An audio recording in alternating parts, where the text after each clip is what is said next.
म उठ्ने बेरसम्म साथीले फिस डक बनाइसकेको थियो अनि दुईजना मिलेर लगायौं अनि यसो कालो चिया खायौं। हामीलाई चाहिँ घुम्न जानु थियो नि त, त्यही भएर हामी चाहिँ रेडी हुँदैछौँ।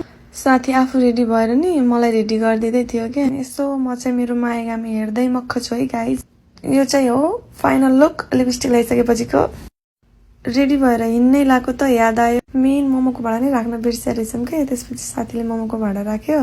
त्यसपछि हामी चाहिँ गाडीमा बस्यौँ। अलि परबाट बहिनीलाई रिसिभ गर्न थियो अनि बहिनी आइन्। बहिनी आएपछि यसो मैले भिडियो बनाइदिएको। साथीले यसरी भएन सेल्फी स्टिकबाट गर्नुपर्छ भनेर आफूले भिडियो गराउन थाल्यो अनि भिडियो गरायौँ। अनि हामी हाम्रो डेस्टिनेसनमा पुग्यौँ। यो चाहिँ यस्तो राम्रो जङ्गल थियो, सेम नेपालमा हुन्छ नि त्यो पिकनिकहरू खाने ठाउँ, सेम त्यस्तै यस्तो बवाल ठाउँ थियो। हामी चाहिँ आफू बस्नलाई ठाउँहरू कता राम्रो छ भनेर खोज्दै हिँडिरहेको थियौँ। अहिले गोल्डन विक छ नि त, त्यही भएर होला जताततै बिजी थियो। यो चाहिँ हामी हिँड्दै अलि माथि आएको भएर खासै मान्छेहरू थिएन, तलतिर त जताततै बिजी थियो। लास्टै धेरै मान्छेहरू थिए। बी कन्टिन्यू है गाइज, नेक्स्ट भिडियो आउँछ है त, बाई बाई।